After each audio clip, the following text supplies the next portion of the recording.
Welcome back, and still with me in studio, Mbombo Luhembe, Sustainability Strategy Lead at APSA Group, and via Zoom, Karishma Bulia, Senior Climate Risk Analyst for Shareholder Activism Group Just Share, and joining the conversation, Peter Odengo, Head of the Climate Finance and Green Economy Unit at National Treasury Kenya.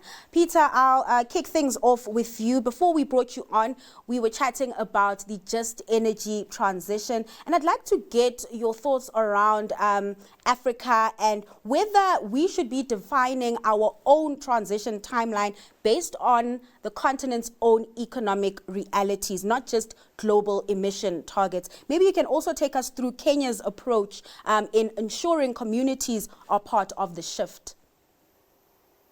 So thank you very much for inviting me to participate in the continental global discourse on how we can shape the African landscape on this. One, you are very correct, because since the start of these global climate change movements, the first one started in 1992 when it came to the arena, and the African continent had their own special needs within the landscape. By 1992, the main requests were resources. Mm-hmm. But as the time go by, the global targets were not African-led. The global targets came from outside, from the people who were in a good language, are those who are responsible.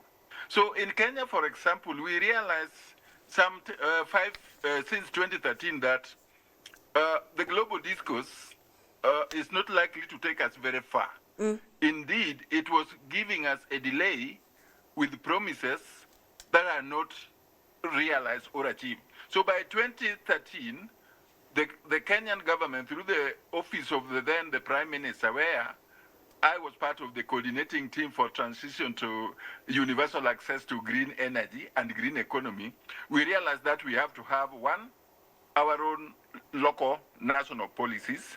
We have to have our own national Climate Change Act, and we had to come up with the National Climate Change Action Plan. In fact, we were one of the first by then. Now, after that, energy justice became it. We had our own natural resources. That is, one, from the geothermal. Two, access of our wind technology, which is green. Then we had a whole abundance of solar that are locally based here. But the challenge was that while we were talking within the Paris Agreement as per 2015, the means of implementation, which requires that the developed county parties to make available, number one, finance, number two, capacity building, number three, technology transfer. These were not coming. And when it reaches to the technology transfer, where the renewable green energy sources, clean energy sources were supposed to be made available to the developing country, and especially in Africa, then now the international community came with patent issues or risk issues, the investment, and then the Africa lost it. When you look at the CDM, Africa is the only continent that lost. South America benefited, China benefited, now they are selling to us, and also India. So one, we have to define our own trajectory. Number two, we are now on our own as a continent, because we are on our own. And in Kenya, we took that one and we said our priority is adaptation. It is not mitigation, because we are not part of the global polluting system. Mm-hmm. And then how do we do that? We now, in 2019, we started developing our own financing locally led climate action. The one I coordinate called FLOCA. FLOCA is adaptation, because the global discourse has been going around demystifying adaptation as is not fit for business, or adaptation does not mean business. Now we turned it around that we have financing locally led investment and building local resilience for our investment. Mm-hmm. Today, we have mobilized local resources, we have mobilized global global financing to the tune of almost $500 million US, and we are still mobilizing that. Part of it is debt, part of it is grant, part of it is national contribution. And today, the program, we are good. We are on our own. Thank you. I'm getting a sense that the global frameworks are not adaptable and aren't working for the continent. And maybe let me bring you here then, Mbombo, and maybe you can talk to us about how ABSA then balances the global sustainability expectations with Africa's development goals. Yeah, it's very interesting and a very good conversation and good question. First of all, sustainability, although the problem might not be created by it was not created by the African continent, we all recognize that, but we are impacted because we live in a global world. So I just want maybe to give an example of what I mean by that. If you have an organization that is exporting to Europe, for instance, they have to adhere to some of the regulation of the European countries. And I believe that given that both local organization, African organization and company, as well as financial institution, we cannot totally abandon global requirement. It is impossible because we work in a global world. But having said that, just transition is important for African. Aligning to global requirement is important. We have aligned to the like of the international standard, Sustainability 1 and 2, S1, S2 code, because it's quite important. You cannot do business globally by doing that. But we recognize that it is a problem, and it also opened up a door in terms of African countries to collaborate more. If we have a problem and we find it difficult to deal with other continents, it begs the question to say, how do we reduce trade barriers in Africa and deal with each other? But very interesting point made by the caller from Kenya. Yeah. And it's really interesting that, you know, you talk of keeping up with international standards, especially looking at the macroeconomic environment, geopolitical tensions that are playing out across the globe, where we're also seeing a wave of protectionism and looking inward. How do we, you know, deal with that tough balancing act where we are also then catering for ourselves and making sure we're good when everyone else is making sure they're good? Yeah, it's a balance. With everything, there is a balance. We, as I said before, we have to make sure that the transition works for us, that reducing emission takes also into consideration the impact on the different industry and communities. The previous caller spoke about the coal industry in South Africa. We have to make sure that as we transition to lower carbon energy solution, we do not abandon those communities and we empower them through training, capability building. We have to look at our own problem. But we cannot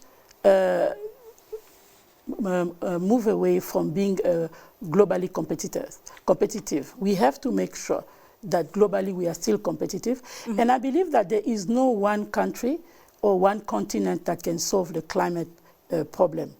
We have to stay in and continue to engage. So from the perspective of ABSA, it's quite important that we stay there.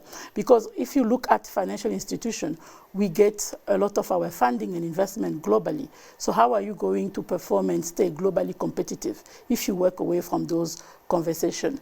We do recognize that there is currently a trend where there is a lot of countries that are quite protective of their own market, but those can be seen as trend. We, from an ABSA perspective, are a principal company. We took a commitment to be net zero by 2050, aligned that with the South African commitment, and it is a principle because we do understand that it has implication for the well-being of the community. The Durban issue is a real issue. So we cannot walk away from the flooding, but we have to take decisions that are balanced and take into consideration our realities. And Peter, Mbombo touching on an important issue there around those Paris frameworks. We are in a position where we've seen one of the biggest economies pulling out of those frameworks, that being the US. How are you viewing this as we head into COP30 in Brazil? Great. First of all, thanks for my colleagues. They have really talked about how we can play within the global landscape. But let me tell you, the big economy, which is pretending to be pulling out now, has never been in real climate action. So for us, the pulling out of the big economy, they were not part of Kyoto Protocol. They were not part of the clean development mechanism. Even when they came in to the Paris Agreement, even the promise that they made, they only delivered 1/3 of the 3 billion which they were supposed. But even the same 1/3 that they delivered to the Green Climate Fund, they came back for it through their NGOs, through the back door. So leaving of this one in the African context will definitely not impact negatively in a continental scale. The truth, if I talk here with a very strong knowledge, because I've been part and parcel of the Green Climate Fund, NDA, Kenyan NDA focal point. And I know we designed it, and we know how the global discourse and the countries, developed countries, Europe, Australia, Americas, and others are playing in it. Very little has been coming from that commitment. The only good thing that was being seen is a global big push of the big brother mentality.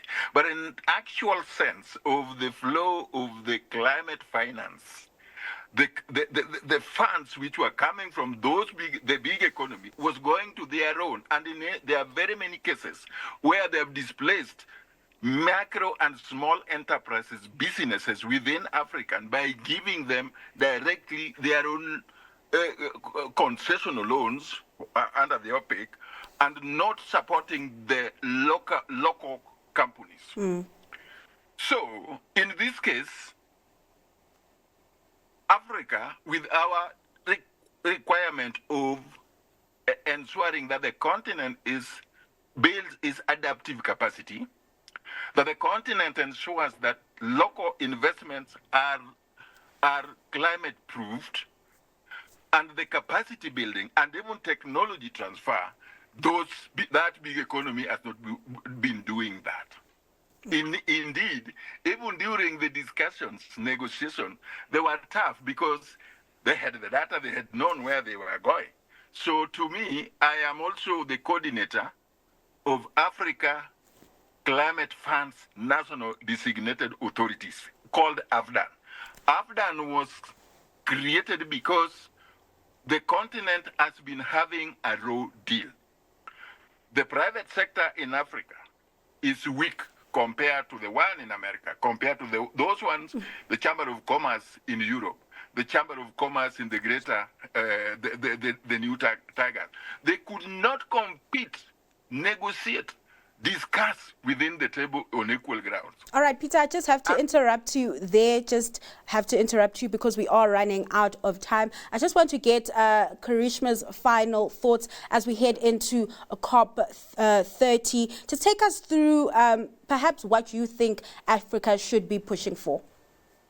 I think what we need to always maintain sight of is that climate change is a global problem. So it's going to take global action to solve it. And I think as much as the points made around Africa needing to protect its interests are very, very true, and the need for transition is very valid, we need to ensure that that transition doesn't come at the cost of communities, but it also doesn't have to include new developments in fossil fuels. So when we look at climate finance, we need to look at crowding in funding that allows Africa to leapfrog and not have to go through that carbon-intensive development pathway. And we need to ensure that that's what we advocate for as a continent, and we need to ensure that we get the financing that we need and that we deserve for that, because as all the panelists have said, Africa is the smallest contributor to global emissions, and we're going to be feeling the brunt of climate change. So we need to ensure that enough adaptation finance comes in, and we need to ensure that transition finance actually transitions us away from fossil fuels instead of creating new dependencies. All right, let's leave it there, Karishma. Thanks to my guest, Mbombo Luhembe, Sustainability Strategy Lead at ABSA Group, Peter Odengo, Head of Climate Finance and Green Economy Unit at National Treasury Kenya, and Karishma Bulia, Senior Climate Risk Analyst for Shareholder Activism Group Just Share. Stay tuned for more coming up right here on Business Day TV.